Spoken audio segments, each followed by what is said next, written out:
Instrumen penelitian. Dalam melakukan pengambilan data, penelitian kita mengenal instrumen penelitian.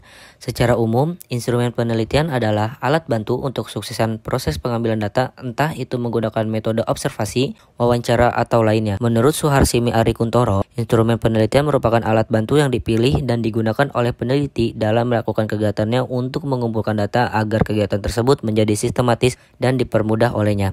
Sementara menurut Sugiono, instrumen penelitian adalah alat bantu yang dipilih dan digunakan oleh peneliti dalam melakukan kegiatannya untuk mengumpulkan data agar kegiatan tersebut menjadi sistematis dan dipermudah olehnya. Jadi, sudah jelas bahwa instrumen penelitian adalah alat bantu untuk mempermudah proses pengumpulan data.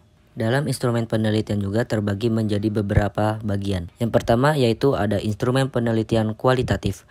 Dalam melakukan riset kualitatif, kita tahu kedalaman data menjadi yang utama untuk bisa menjangkau data lebih dalam. Maka seorang peneliti memerlukan alat-alat bantu baik digunakan oleh dirinya atau responden untuk mempermudah proses pengambilan data. Lalu apa saja yang masuk ke dalam instrumen penelitian? Ternyata instrumen ini sangat fleksibel karena dipengaruhi jenis penelitiannya. Sebagai contoh, pada penelitian fenomena alam, maka memerlukan alat bantu yang dapat mengukur gejala-gejala alam.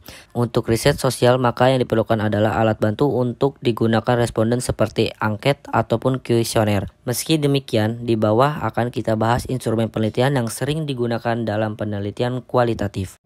Adapun jenis-jenis dari instrumen penelitian kualitatif. Yang pertama yaitu ada instrumen tes, yang kedua ada instrumen interview, yang ketiga ada instrumen observasi, yang keempat ada instrumen dokumentasi. Instrumen penelitian kuantitatif. Penelitian kuantitatif adalah penelitian ilmiah yang sistematis terhadap bagian-bagian dan fenomena serta kualitas hubungan-hubungannya. Tujuan penelitian kuantitatif yaitu mengembangkan dan menggunakan model-model matematis, teori-teori, dan atau hipotesis yang berkaitan dengan suatu fenomena. Proses pengukuran merupakan bagian yang sentral dalam penelitian kuantitatif. Ini karena hal tersebut memberikan hubungan yang fundamental antara pengamat empiris dan ekspresi matematis dari hubungan-hubungan kuantitatif. Menurut Creswell, penelitian kuantitatif adalah upaya dalam menyelidiki masalah. Masalah yang ada merupakan dasar yang digunakan oleh peneliti dalam mengambil data, kemudian menentukan variabel dan diukur dengan angka guna analisa sesuai dengan prosedur dari statistik yang berlaku. Tujuan dari penelitian ini membantu mengambil kesimpulan ataupun generalisasi teori. Selanjutnya ada jenis-jenis instrumen penelitian kuantitatif.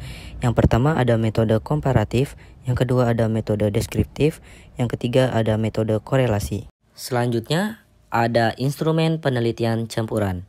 Instrumen penelitian campuran adalah alat atau metode yang digunakan dalam penelitian yang melibatkan penggabungan atau penggabungan dari dua atau lebih metode penelitian yang berbeda. Pendekatan campuran ini umumnya digunakan ketika peneliti ingin mendapatkan pemahaman yang lebih komprehensif tentang fenomena yang diteliti.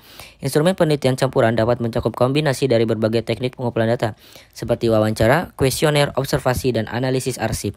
Metode penelitian campuran juga dapat mencakup analisis kuantitatif dan kualitatif. Yang terakhir ada jenis-jenis instrumen penelitian campuran. Yang pertama yaitu studi campuran sejati, yang kedua ada konvergensi paralel, yang ketiga ada penelitian campuran-campuran.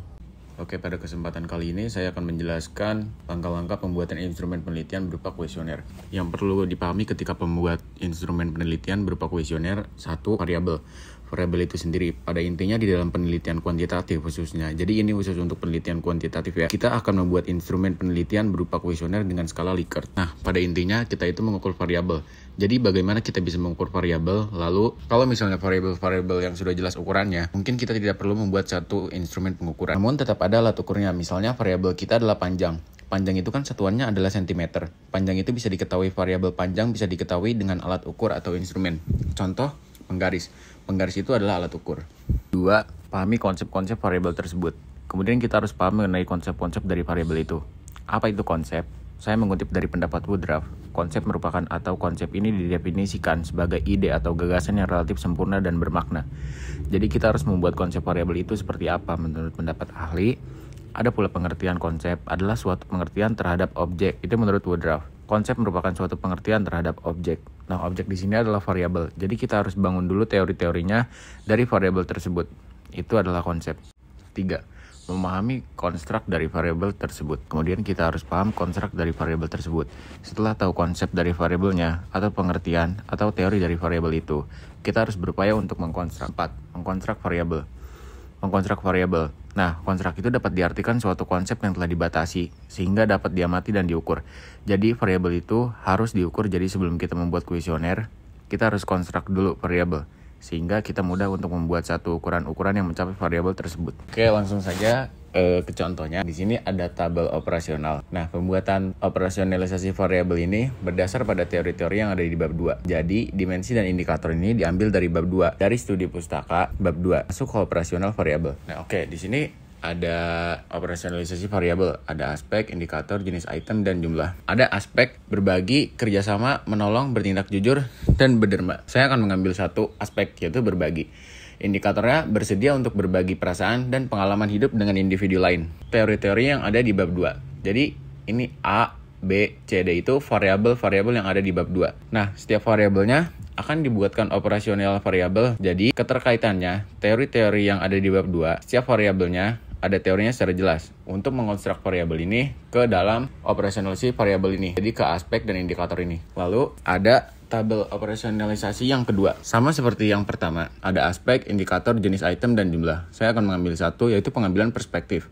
Indikatornya bisa mengambil secara spontan sudut pandang orang lain dan memandang kejadian sehari-hari dari perspektif individu lain. Dan ini variabel-variabel teorinya yang ada di bab 2. Contohnya 1, A, pengambilan perspektif. Dikonstruk ke dalam tabel variabel ini jadi aspek dan indikator. Nah, untuk membantu pembuatan kuesioner atas variabel-variabel kita, jadi di bab 3 di metode penelitian itu ada operasionalisasi variabel. Itu adalah konstruk variabel. Kita operasionalisasikan variabel mulai dari konsep atau definisi, kemudian masuk ke dimensinya seperti apa, masuk ke indikatornya seperti apa. Lalu indikator-indikator itu kita buat sebuah poin-poin pernyataan untuk mengukur variabel tersebut. Di sini ada kuesionernya. Kebetulan penulis skripsi ini dari tabel operasionalisasi tadi, satu variabel dikonstruk menjadi 5 pertanyaan. Jadi ini 1 sampai 5 ini yaitu variabelnya berbagi, dan 6 sampai 10 ini variabelnya kerjasama, dan begitu pun nomor-nomor selanjutnya. Mungkin sekian dari kelompok 14. Mohon maaf apabila ada kesalahan kata atau kurang jelas. Wassalamualaikum warahmatullahi wabarakatuh.